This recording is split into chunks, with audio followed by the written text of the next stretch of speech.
Hi, folks. I decided to kind of start this while Kara was putting Girl Scout cookies in her face. Because, we're talking about a sensitive subject today. Counseling. And sometimes you just need to eat through it. Girl needs to eat her feelings. Mm-hmm. Your girl needs to eat her feelings. So, and I mean, doing pretty well. Like, all of the feelings. All of the feelings. I worked out, so I can eat a whole thing of cookies if I want. I earned it. You can. Not just because you worked out, but because you worked out for like a year in a row. So there you go. Yeah, the engine's not going to get upset by like a little bit. No, it is. Mm-hmm. It's really going to get upset. So you had a wild adventure this week in a whole other country. That's right. I was in London for a while. It was fantastic. London town. Met a bunch of entrepreneurs doing the whole marriage thing. One in Spain, one in London, Brighton actually. And it was pretty cool. Yes, and while you were there, you were there to give a cybersecurity talk. Because I'm a super big deal. That's so smart. I made one Donald Trump joke. I made no Brexit jokes. Europeans think that's funny. I was not prepared to talk about Brexit in front of the EU people. Well, but good call on your part. Yeah, I'm super self-aware. And I rode next to an ex-communist on the way back.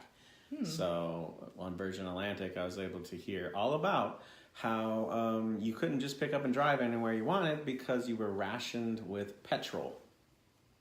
Wow. Gasoline. So it wasn't that you weren't allowed to travel, it's that you didn't have enough gas because you had to get it from the government. That's crazy. Isn't it though? Yeah. We don't realize how fortunate we are, I guess, in so many ways. Our week was pretty interesting. While Adam is away working, we have life is just cooking over here. We are doing 5th grade and 2nd grade now. Mm-hmm. And so those things don't stop just because Daddy's out of town. They both have a lot of activities. Plus I have a job that I work and a house to run. Oh yeah, and our dog had surgery. We're not going to talk a lot about that because it's not polite conversation. So, just trust me when I say it's been an ordeal, but been a good week, yeah? Yeah. So, I saw that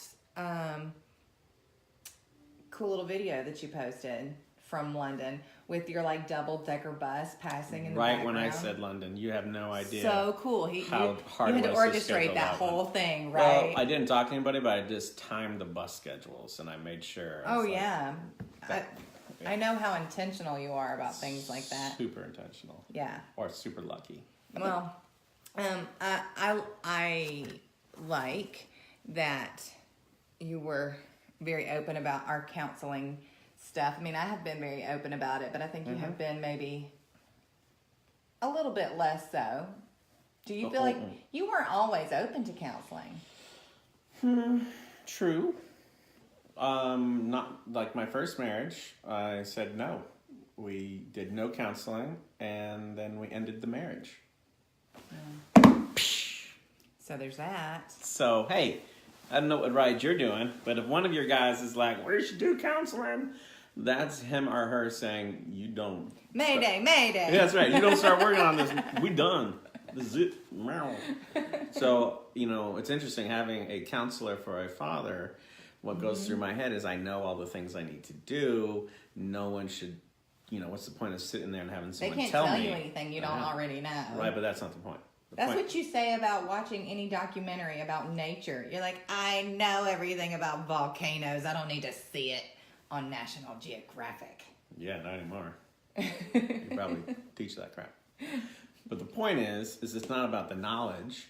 It's about having the guide and coach to guide you through that process. Because having a whole bunch of logic and book knowledge means nothing if you don't know how to practically apply it. And why don't doctors treat themselves is because there's this whole bias about what's going on. You need a unbiased third party to help you understand what's going on. Right. And it's not a logic thing. Don't you think sometimes too it's been really beneficial though for you and me to have sort of a mediator? Oh yeah, absolutely. I don't think of it even as a, let me try that again. I don't even think of it as a mediator. I think of it sometimes as a translator, right? Because you're like, and I'm paraphrasing here, this is not what she sounds like. And I'm like, that sounds unreasonable. That's kind of how it sounds to me. But on the other side, it's, you know, blah, blah, blah, big vision, big picture, blah, blah, blah. What about the fire in front of you, Adam? So the whole thing is interesting because by the time we get into counseling, the lady, it's almost always a lady. I don't think we've ever used a dude. No, I don't think we have. Yeah, dudes are dumb. No. But the lady is like, you guys are saying the same thing from opposite sides of the spectrum. You're actually agreeing with each other and getting angry about it because you're coming in from two different sides. So the whole universal translator, the whole translator sitting in between and helping us, you know, knit together a new way of communicating to each other is the big win for that. Yeah, I would agree. Don't you, the other point that I think that you made in the video that I really want to point out is because I know that I have seen counselors before and I just did not feel, I mean, not even just together, but even just personally, I just did not feel like there was a good vibe. Like we weren't vibing. There was not a gel there. There was no gelling. And I didn't want to not come back because it seemed Rude. That's true. But you know what? You don't keep going back to the dentist. No, I guess you would. Look, I got no answer for that. If rude is the thing, whatever. But to me, it's super important. And if you're not getting help, these people actually get hurt. Like, do you remember the first counselor we went to together? Yes, vaguely. The room was very, very small. Like we were almost like our knees were almost touching her knees. Yeah, it was an awkward situation, and she was great price. Yeah, she was the discount counselor. Yeah, we learned our lesson there. You definitely get what you pay for. But I felt like from the get-go, she was doing a lot of blaming. Yes, and she really keyed in on the fact that I was using alcohol as a crutch for a lot of the emotional stuff I was dealing with, and immediately labeled me an alcoholic and immediately said that if I didn't drastically change, I was going to die. And it's not like she wasn't even maybe right, but she handled it very poorly. I feel like she handled it very poorly. And so we didn't go back. I think we saw her, what, 2? Yeah, 3 times tops. It wasn't long. You quickly got defensive for me. Yes. Yeah. Don't talk about my baby. Yeah, even if you're right. Don't give him the hard truth.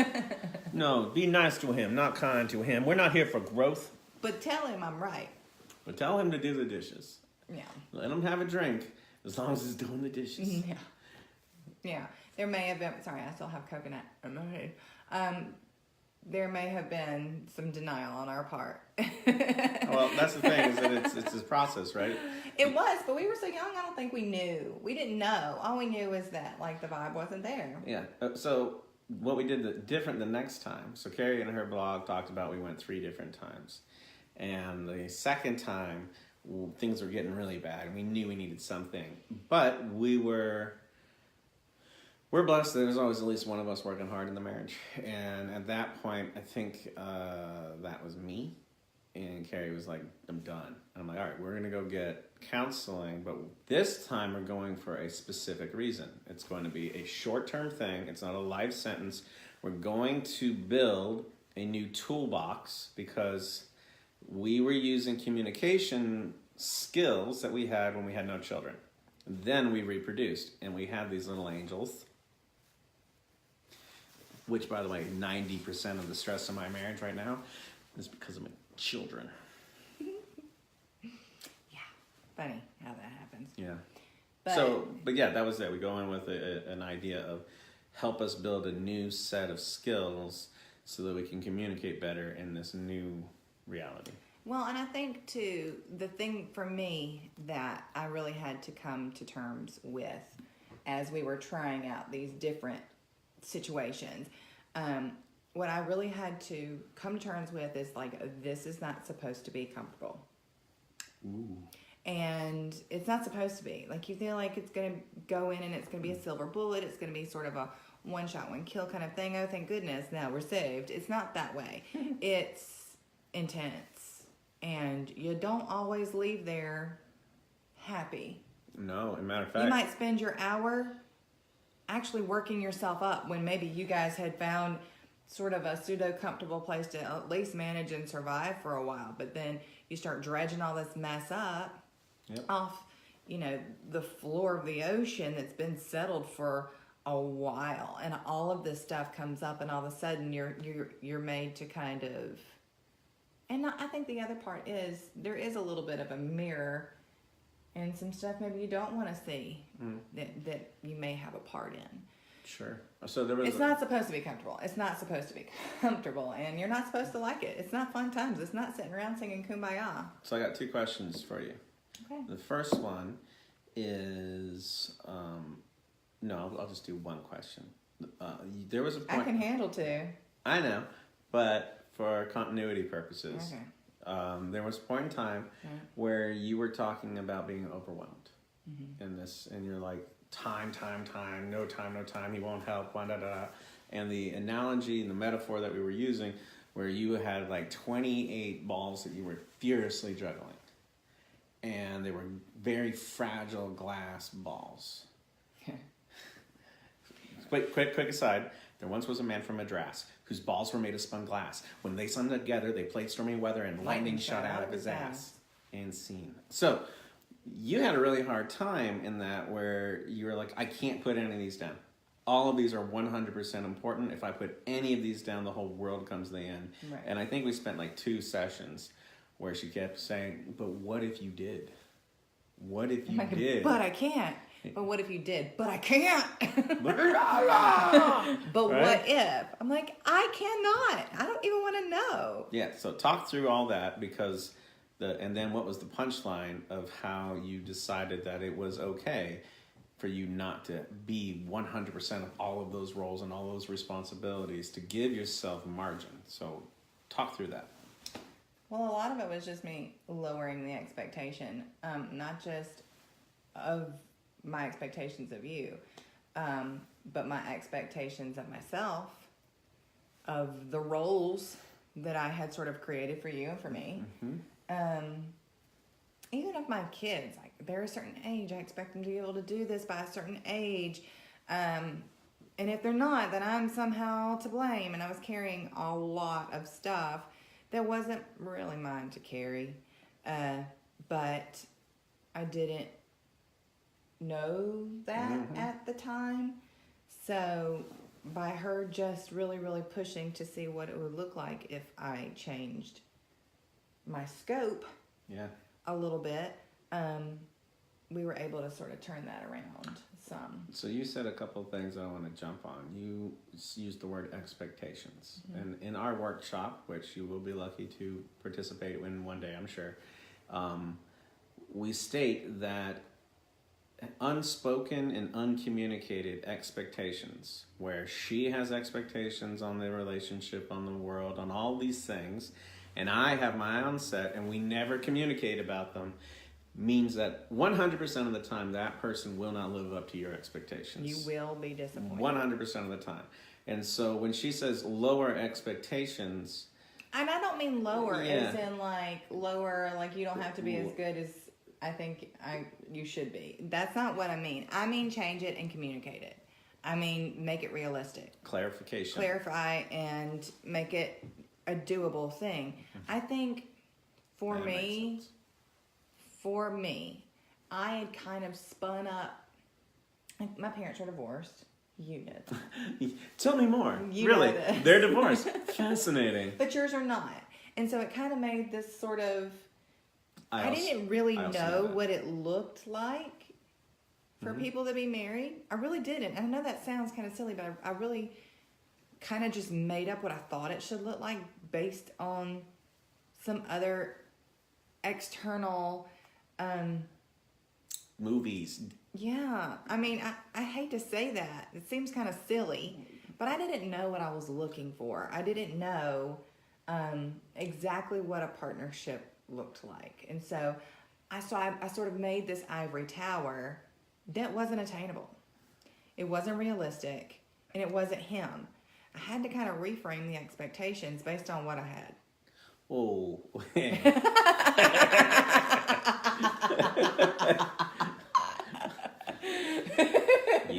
You're welcome. You better, Have a cookie. yeah. I like thin mints. I don't like that garbage. Yeah. Yeah. Yeah. So is there anything else that you wanted to say by way of counseling? I have this real strong conviction that we should really this should be a more normalized practice in our day and age and culture.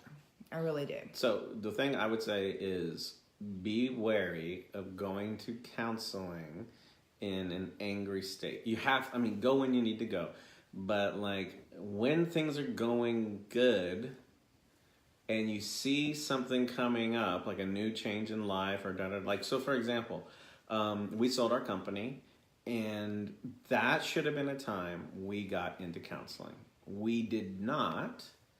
And I began to go through an identity crisis, and I began to say, I got this. And I created a really negative experience for us, this new life thing. So if you see something coming down the pipe, maybe you're going to have a new kid, maybe you're going to, grandma's moving in, something, right? Whatever this new thing is, that's a great trigger to go and get a set amount of counseling with an objective to say, we have a new experience coming our way, and we want to make sure that we're communicating our expectations and our boundaries effectively. And if you can leave with those two things from counseling, my goodness, you're ahead of the game. So yeah, I cannot tell you how many times I have heard people when I've asked, when they've told me we're in trouble, we're just going to separate it. We don't really have any other options. And I said, well, have you tried counseling? And one or the other will always say, it's too late. yes, yeah. So there does seem to be like a point of no return. So I think when you get a little bit ahead of it. Yeah, it's like oil changes. I'm not right. Preventative? Yeah. Preventative maintenance. Preventative counseling means that you guys have a good time. You go for a couple sessions. You leave with a new nugget that makes your relationship more rich. If you are out of oil, your engine seizes up. That was my seize up. I don't know anything about engines. Really loud. It was. It's too late. You can't change the oil. The engine is locked up. Other things have to happen. So I guess that's the big takeaway from counseling for me is go ahead and go every once in a We while. should go. Nah, fucking don't need counseling. Oh, I can't say that. Yeah, we should totally go. I'm going to reset the expectation of what our Facebook Lives are going to be. Apparently, they're not PG-13. Oy. Awesome. Well, we're going to wrap up for this week because my husband can't watch his language. Shocker. But we are going to talk a little bit about what's happening next week. Today's Sunday. And Monday, we are planning to introduce a new concept for the week. And this is kind of the schedule that you guys will start seeing a little bit more of. And we're going to kind of start including you guys a little bit more in what we're doing. So be prepared because we're going to have specific asks of all of our WLE team. So we're coming at you for that. But next week, what we're talking about a little bit more is personal identity stuff. Yeah. And then how that translates to who you are in your relationship.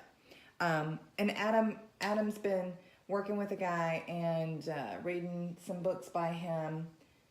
Oh, I am doing counseling. I hired a professional. I hired a coach. coach. You are. Yeah, I hired a coach to help me clarify some of the stuff I'm working on. Right. So, and in his book, he talks about. He has a book that is about resilient parenting. Yeah. Why don't you go ahead and just say the book, just in case somebody was interested in it. I'll post about it because I don't. Yeah, I don't want to butcher the name, but the thing that I think is appropriate for this is, especially when we have the backdrop of counseling, is the idea of how do you react to things or how you respond to things. And the best way to think about that is, are you a first reactor or a first responder? If I've just gotten in a car accident, then everyone around me is reacting. Oh my goodness, the fire! Right? And when EMS rolls in, I don't want them to also react. I want them to respond. I want them to take it seriously. I want them to be engaged, but I also want them to know what they're doing. A first responder thinks critically, or they think critically, or they correct. A first responder thinks critically and acts based off of logic. And basically, the way you can think of this is a first reactor lets emotion drive the decision-making process.